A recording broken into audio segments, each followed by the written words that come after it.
Hello everyone, स्वागत है आप सभी का शिक्षा संकल्प के इस ऑनलाइन यूट्यूब प्लेटफॉर्म पर। एक बार सभी दोस्त एक बार फिर से जुड़ जाएंगे।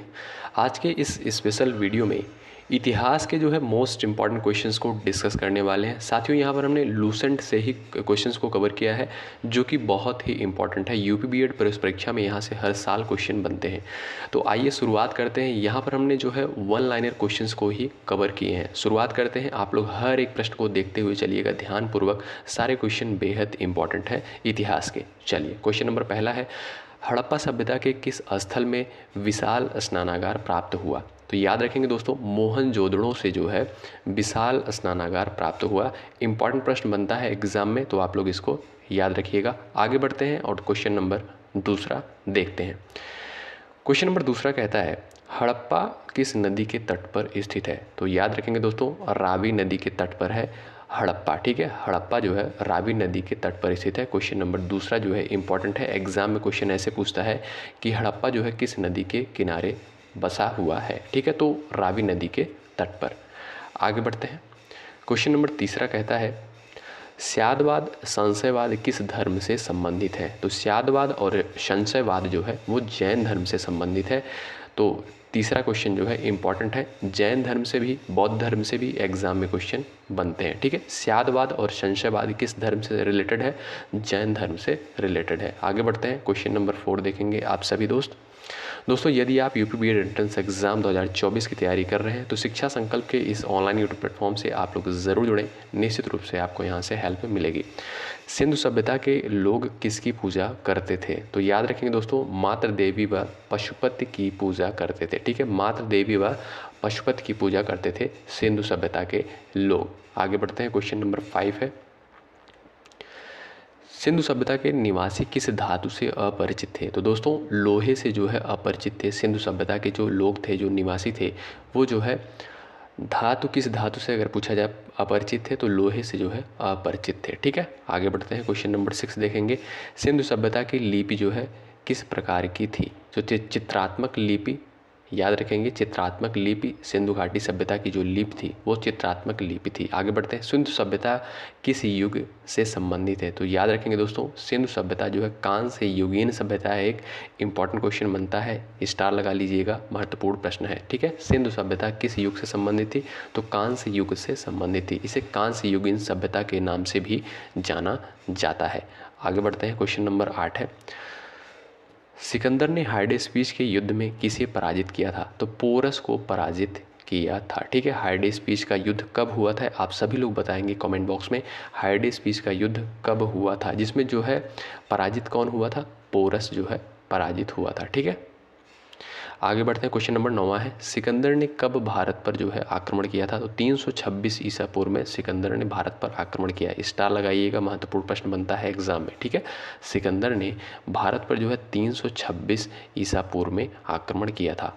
आगे बढ़ते हैं। अगला प्रश्न है, सिकंदर के घोड़े का नाम क्या था? ब्यूसेफेलस सिकंदर के घोड़े का नाम था। सिकंदर का यहाँ पर पूछा गया है गुरु का नाम क्या था? तो अरस्तु सिकंदर के गुरु का नाम था। आगे बढ़ते हैं।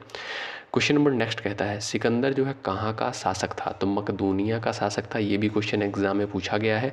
सिकंदर कहाँ का शासक था? मकदूनिया का शासक था। ठीक है, सांची के स्तूप का निर्माण किसने करवाया था? अशोक ने। मोस्ट इंपॉर्टेंट क्वेश्चन बनता है, सांची के स्तूप का निर्माण अशोक ने करवाया था। आगे बढ़ते हैं दोस्तों, फटाफट इन प्रश्नों को कवर करेंगे। सारे क्वेश्चन बेहद इंपॉर्टेंट है हिस्ट्री के।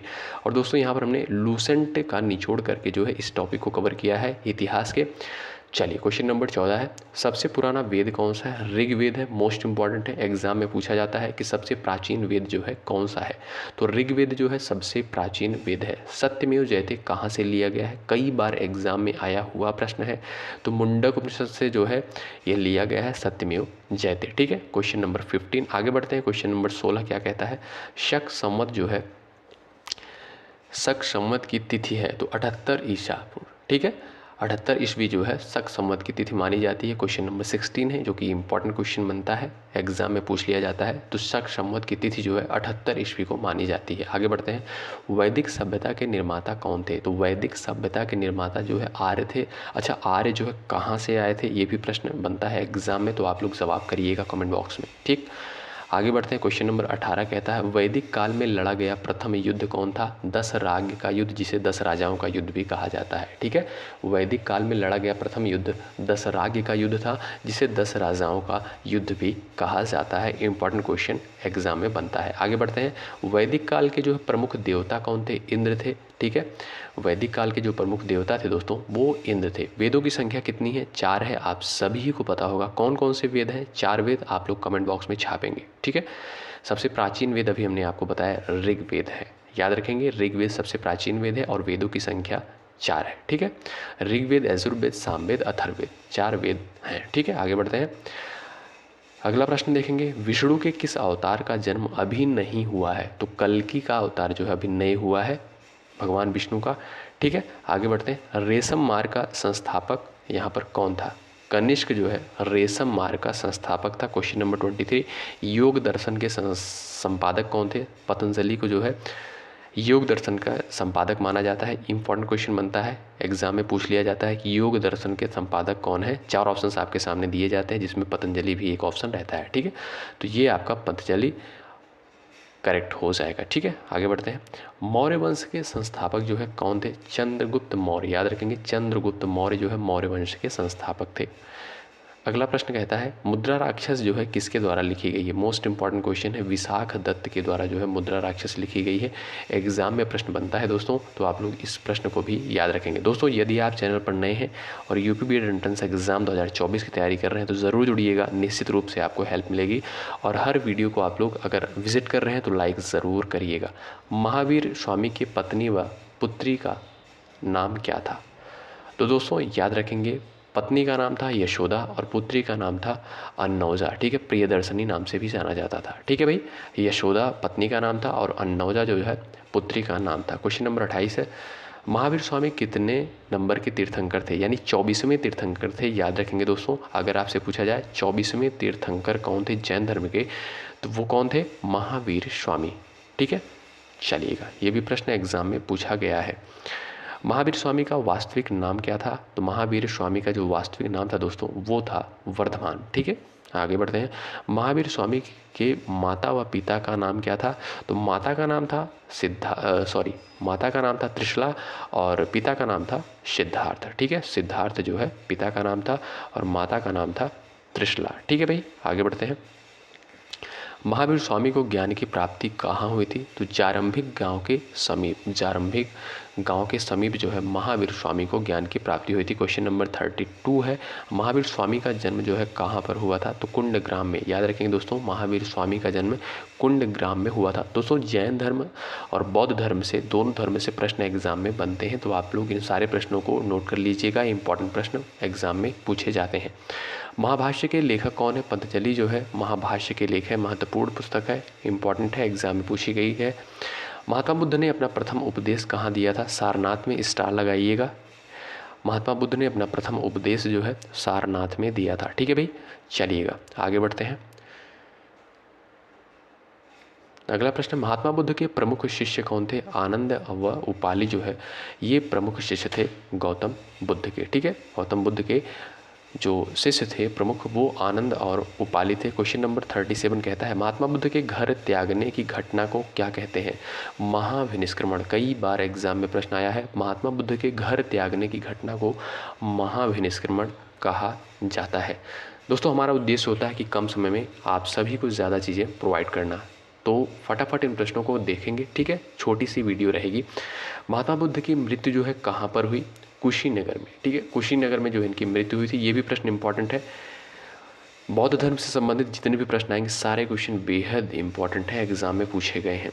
महात्मा बुद्ध का जो है यहाँ पर पूछा गया है कहाँ पर जो है ज्ञान प्राप्त हुआ था? तो बोध गया में। याद रखेंगे, क्वेश्चन डायरेक्ट पूछ लिया जाता है। बोध गया में जो है महात्मा बुद्ध को ज्ञान की प्राप्ति हुई थी। महात्मा बुद्ध का जन्म कहाँ पर हुआ था? लुम्बिनी में। ठीक है दोस्तों, लुम्बिनी में जो है महात्मा बुद्ध का जन्म हुआ था। आगे बढ़ते हैं। अगला प्रश्न है महात्मा बुद्ध के घोड़े का नाम क्या था? कंथक जो है महात्मा बुद्ध के घोड़े का नाम था। मगध में शासन करने वाला प्रथम वंश कौन था? हर्यक वंश था। ठीक है, मगध साम्राज्य में शासन करने वाला प्रथम वंश कौन था? हर्यक वंश था। यूपी बीएड प्रवेश परीक्षा में ये भी प्रश्न आया हुआ है। ठीक है, आइएगा आगे बढ़ते हैं। मगध में शासन करने वाले प्रथम ऐतिहासिक राजवंश हर्यक वंश, अभी हमने आपको बताया, क्वेश्चन नंबर 42 था। आगे बढ़ते हैं, क्वेश्चन नंबर नेक्स्ट कहता है भारतीय दर्शनों की संख्या कितनी है? तो 6 संख्या है भारतीय दर्शन की। आगे बढ़ते हैं, बौद्ध संघ में प्रवेश करने वाली प्रथम महिला कौन थी? तो प्रजापति गौतमी जो है बौद्ध संघ में प्रवेश करने वाली प्रथम महिला थी, प्रजापति गौतमी। ठीक है। बुद्ध चरित्र की रचना किसके द्वारा करी गई? तो बुद्ध चरित्र की रचना दोस्तों अश्वघोष के द्वारा करी गई है। स्टार लगाइएगा, महत्वपूर्ण प्रश्न बनता है एग्जाम में।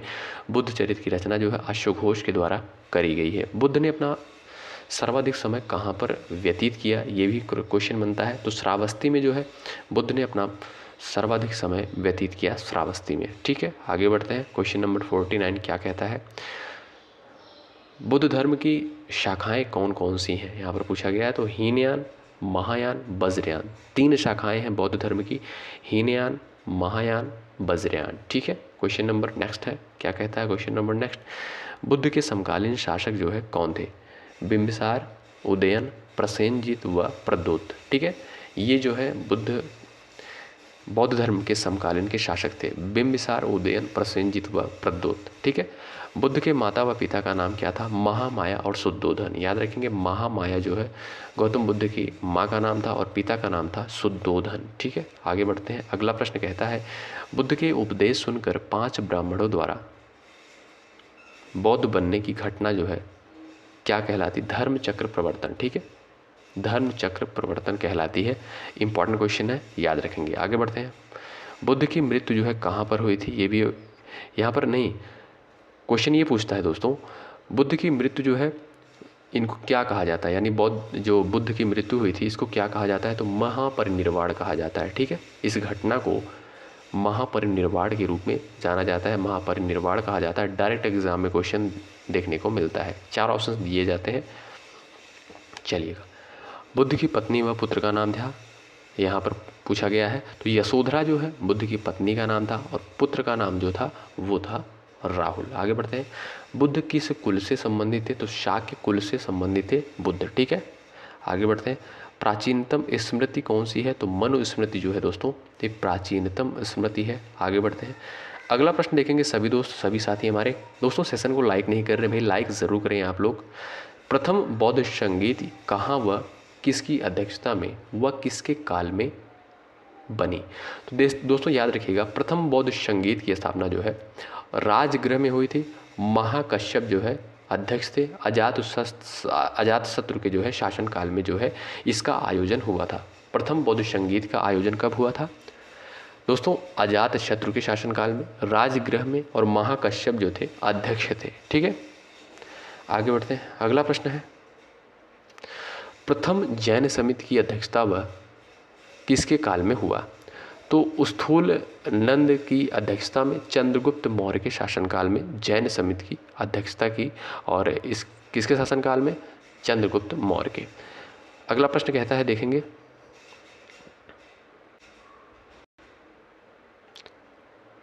प्रथम जैन समिति का आयोजन कहाँ पर हुआ था? तो पाटलिपुत्र में जो है प्रथम जैन समिति का आयोजन हुआ था। पुराणों की संख्या कितनी है? 18 है। एग्जाम में क्वेश्चन आया हुआ है, 18 पुराणों की संख्या है। पतंजलि किसके दरबार में थे?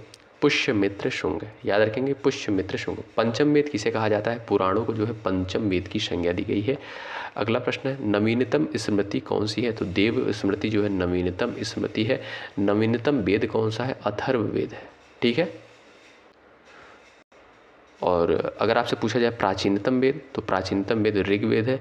नवीनतम वेद अगर आपसे पूछा जाए तो अथर्ववेद जो है नवीनतम वेद के अंतर्गत आता है। ठीक। नंद वंश के संस्थापक महापद्म नंद। इंपॉर्टेंट क्वेश्चन है, याद रखेंगे। नंद वंश के संस्थापक कौन थे? महापद्म नंद। ठीक है। आगे बढ़ते हैं दोस्तों, द्वितीय बौद्ध संगीत कहाँ व किसकी अध्यक्षता में व किसके काल में बनी? तो वैशाली में जो है किसकी अध्यक्षता में दोस्तों? कालाशोक की अध्यक्षता में। आगे बढ़ते हैं, द्वितीय जैन समिति के आयोजन यहाँ पर पूछा गया है। द्वितीय जैन समिति का आयोजन जो है कहाँ पर हुआ था? तो वल्लभी में। ठीक है। वल्लभी में द्वितीय जैन समिति का आयोजन हुआ था। त्रिपिटक है सुत्त पिटक, विनय पिटक व अभिधम्म पिटक। त्रिपिटक किस धर्म से संबंधित है दोस्तों? बौद्ध धर्म से। ठीक है, इसकी 3 शाखाएं हैं, एक सुत्त पिटक है, ये विनय पिटक है, उसके बाद अभिधम्म पिटक। ठीक है, तो याद रखेंगे। और त्रिपिटक दोस्तों डायरेक्ट क्वेश्चन में पूछा जाता है एग्जाम में कि त्रिपिटक जो है किस धर्म से संबंधित है? तो बौद्ध धर्म से संबंधित है, याद रखेंगे, महत्वपूर्ण प्रश्न बनता है। आगे बढ़ते हैं। जैन धर्म के प्रथम तीर्थंकर कौन थे? ऋषभ देव जो थे वो जैन धर्म के प्रथम तीर्थंकर थे। और 24वें तीर्थंकर कौन थे? आप लोग कमेंट बॉक्स में बताइएगा, अभी हमने थोड़ी देर पहले आपको बताया है। 23वें तीर्थंकर अगर आपसे पूछा जाए तो पार्श्वनाथ जो थे 23वें तीर्थंकर थे। इंपॉर्टेंट क्वेश्चन बनता है। पहले तीर्थंकर कौन थे? ऋषभ देव थे। 23वें कौन थे? पार्श्वनाथ थे। 24वें कौन थे? आप लोग बताएंगे, इस प्रश्न का जवाब करेंगे, 24वें कौन थे?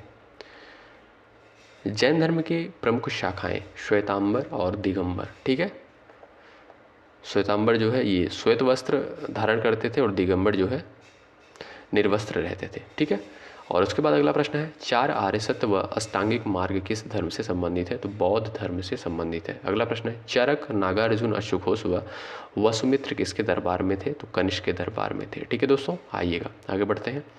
गोदीबाड़ा किस हड़प्पा स्थल से प्राप्त हुआ है? तो लोथल से। लोथल कहाँ पर है दोस्तों? याद रखेंगे, गुजरात में है, पूछ लिया जाता है, यह स्थल गुजरात में है लोथल। एग्जाम में क्वेश्चन बनता है कि लोथल जो है कहाँ पर स्थित है। गायत्री मंत्र कहाँ से लिया गया है? तो ऋग्वेद से जो है गायत्री मंत्र लिया गया है। कौन सा मौर्य सम्राट जैन धर्म ग्रहण करके श्रवण बेलगोला चला गया? तो चंद्रगुप्त मौर्य। याद रखेंगे, चंद्रगुप्त मौर्य। मौर्य सम्राट जैन धर्म ग्रहण करके श्रवण बेलगोला चला गया, वो कौन था भाई? चंद्रगुप्त मौर्य। ठीक है, कौन सा वेद गद्य व पद्य दोनों में लिखा गया है भाई? यजुर्वेद को। इंपॉर्टेंट क्वेश्चन है, एग्जाम में पूछा गया है, स्टार लगाइएगा। गद्य व पद्य दोनों में है, यजुर्वेद जो है गद्य व पद्य दोनों में है। किस स्थल से नर्तकी की कांस्य प्रतिमा प्राप्त हुई है? तो मोहनजोदड़ो से दोस्तों नर्तकी की कांस्य की प्रतिमा प्राप्त हुई है। किस वंश को पितृहंता यश के रूप में जाना जाता है? हर्यक वंश को जो है पितृहंता यश के रूप में जाना जाता है। ठीक है, यहाँ पर जो है एग्जाम में क्वेश्चन पूछा जाता है पितृहंता वंश जो है किसे कहा जाता है? तो पितृहंता वंश हर्यक वंश को कहा जाता है। आगे बढ़ते हैं। कनिष्क की राजधानी क्या थी? एग्जाम में ये भी क्वेश्चन आया हुआ है। कनिष्क की राजधानी अगर आपसे पूछा जाए दोस्तों तो आप सभी दोस्त याद रखेंगे पुरुषपुर। ठीक है, पुरुषपुर एग्जाम में प्रश्न बनता है। कनिष्क की राजधानी क्या थी? पुरुषपुर थी। अगला प्रश्न है, कनिष्क किस वंश का शासक था? तो कुषाण वंश का शासक था कनिष्क। ठीक है, कनिष्क जो है कुषाण वंश का शासक था। ऋग्वेद में कितने मंडल और सूक्त है? तो याद रखेंगे 10 मंडल है, 10 और 28 सूक्ति हैं। ठीक है, 1028 सूक्ति और 10 मंडल है ऋग्वेद में। उपनिषदों की संख्या कितनी है? 108 है। उपनिषद की संख्या कितनी है? 108 है। इंडिका जो है किसके द्वारा लिखी गई? मेगास्थनीज के द्वारा। दोस्तों यहाँ पर हमने 92 क्वेश्चंस को कवर किया है हिस्ट्री के, जो कि मोस्ट इंपॉर्टेंट क्वेश्चन है। एग्जाम में आपको यहाँ से प्रश्न जरूर देखने को मिलेंगे, इतना हम कह रहे हैं। तो आप लोग इस वीडियो को 2 से 3 बार अवश्य देखें, अपने एग्ज़ाम से पहले 2 से 3 बार ज़रूर देखिएगा और नोट कर लीजिएगा इन सारे क्वेश्चन को। अगर आप लोग 2 से 3 बार इस वीडियो को देख लेते हैं तो नोट करने की ज़रूरत नहीं पड़ेगी, आपके दिमाग में ये सारे क्वेश्चन छप जाएंगे। अगर आपके सामने कोई भी प्रश्न आता है तो विकल्प चुनने में बहुत ही आसानी होगी। ठीक है दोस्तों, बहुत बहुत शुक्रिया अंत तक बने रहने के लिए। अगर आप लोग चैनल पर नए हैं, यूपी बीएड एंट्रेंस एग्ज़ाम 2024 की तैयारी कर रहे हैं, तो शिक्षा संकल्प के इस ऑनलाइन यूट्यूब प्लेटफॉर्म से ज़रूर जुड़ें, निश्चित रूप से आपको हेल्प मिलेगी। कोई भी डाउट होता है कमेंट बॉक्स में आप लोग ज़रूर लिखिएगा। जैसा कि आप सभी को पता है 9 जून को एग्ज़ाम होने वाला है, तो आप लोग बढ़िया से हर एक सब्जेक्ट की प्रैक्टिस करिए, खूब ढेर सारे क्वेश्चंस लगाइए, MCQ लगाइए, रीजनिंग की खूब प्रैक्टिस करिए, जितना हो सके उतना प्रैक्टिस करिए, और हिंदी का भी जो खूब प्रैक्टिस करिए। बहुत बहुत शुक्रिया अंत तक बने रहने के लिए। जय हिंद, जय भारत।